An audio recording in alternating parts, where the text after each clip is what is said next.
At Sullivan's roadside diner, Allison, ally, Harper wasn't just any waitress pouring coffee and serving pie. Behind her warm smile and worn apron lay the heart and training of a battle-hardened Marine. When the Iron Serpent's motorcycle gang roared into her diner looking for trouble, they were about to learn the hard way that they had challenged the wrong woman. The evening had started like any other at Sullivan's. The setting sun painted golden streaks across the checkered floor as Ally moved between tables with military precision, her short auburn hair tucked neatly behind her ears. To the regulars enjoying their evening meals, she was just the efficient waitress who always remembered their orders and kept their coffee cups full. Few knew about her 3 tours overseas or recognized that her quick, alert movements came from years of combat training rather than serving experience. Harold Sullivan worked the grill, his stocky frame moving with practiced ease as he called out orders. The sizzle of burgers and the clinking of plates created a homey symphony that had become the soundtrack of Ally's post-military life. He had hired her without hesitation 4 years ago, recognizing something in her steady gaze that told him she was exactly what his diner needed. The diner had become more than just a workplace for Ally. It was her sanctuary, a place where she could rebuild her life after leaving the Corps. The familiar scent of coffee and grilled burgers wrapped around her like a comfort blanket as she moved through her routine. Coach Jim Beckett sat in his usual corner booth, newspapers spread before him, his calloused hands bearing the marks of years spent training fighters at his downtown gym. Rachel Sullivan, Harold's daughter, pored over her medical textbooks at the counter, her dark hair falling forward as she highlighted important passages. The evening crowd was starting to thin out, leaving only the regulars and a few truckers taking their dinner break. The fluorescent lights hummed softly overhead, casting a warm glow that made the chrome fixtures gleam. Ally wiped down the counter with practiced strokes, her movements efficient but unhurried. She had learned to appreciate these quiet moments, so different from the chaos of her military days. Yet she never fully relaxed. Her training was too ingrained to ignore the importance of situational awareness. Officer Jessica Ramirez pushed through the door, removing her cap and sliding onto a stool at the counter. Her police uniform was crisp despite the long day shift, and her eyes carried the same alertness that Ally recognized from her own reflection. The local cop had become a regular over the past few months, drawn by both the good coffee and the easy camaraderie she found with Ally. They shared an unspoken understanding that came from years of service, albeit in different uniforms. "The usual?" Ally asked, already reaching for a clean mug. The ceramic clinked against the counter as Jessica nodded, then leaned forward, her voice low and concerned. "You might want to keep an eye out tonight, Ally.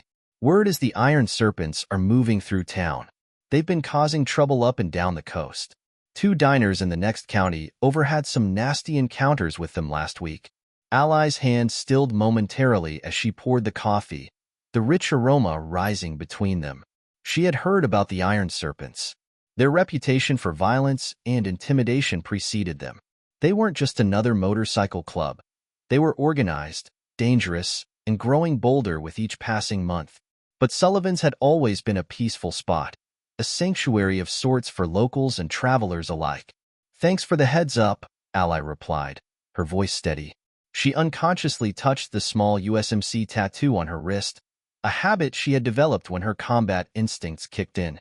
The familiar texture of the raised ink helped center her thoughts. The distant rumble of motorcycles cut through the evening air like thunder, a sound that seemed to make the coffee cups vibrate ever so slightly on their saucers. The rumbling grew louder, more menacing with each passing second. Conversations died mid-sentence as the regulars tensed, their eyes drawn to the large windows where headlights began to appear, cutting through the growing dusk like predatory eyes. Harold emerged from the kitchen, wiping his hands on his apron, his weathered face set in a concerned frown as he watched a line of black motorcycles pull into the parking lot, their chrome gleaming menacingly in the fading light. The bikes lined up with military precision, but there was nothing disciplined about the intentions radiating from their riders.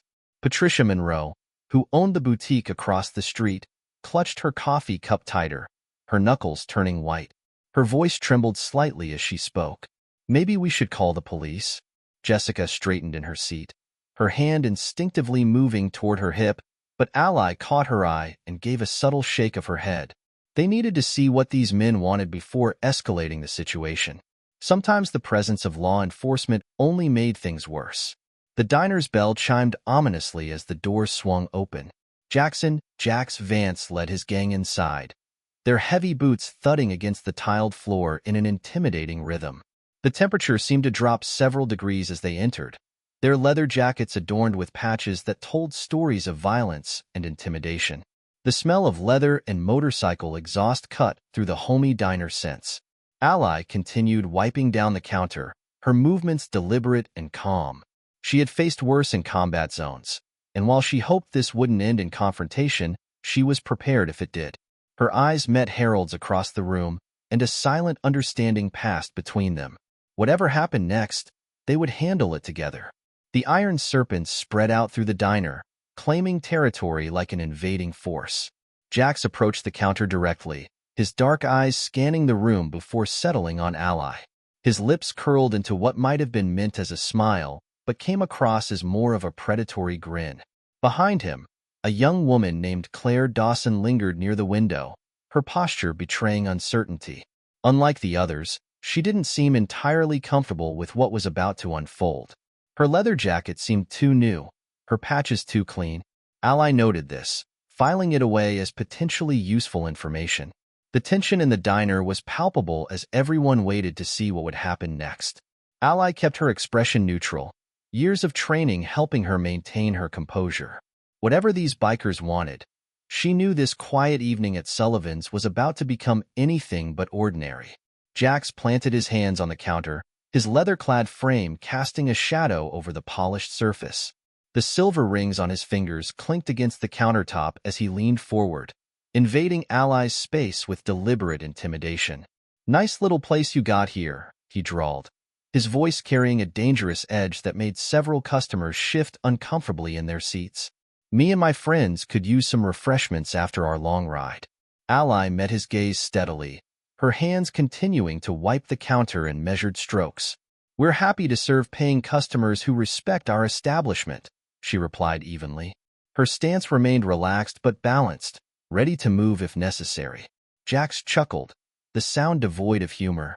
"Respect is earned, sweetheart, and from what I hear, this place hasn't earned anything yet." He turned to survey the room, his voice rising. "You see, we're expanding our territory, and every business along this stretch needs to understand how things work now." Harold stepped out from behind the grill, his spatula still in hand. "We don't want any trouble here," he said firmly, though his eyes betrayed concern. "Order what you'd like, pay your bill, and move along." Jax's attention shifted to Harold, his smile widening. "Trouble? No, old man, this isn't trouble. This is business. Protection, you might say." He leaned in slightly. "A small fee each week, and you won't have to worry about any unfortunate accidents." Ally's jaw tightened. This was exactly the kind of intimidation she had fought against overseas. She wasn't about to let it take root here. "We don't need protection," she stated firmly. "Not from you."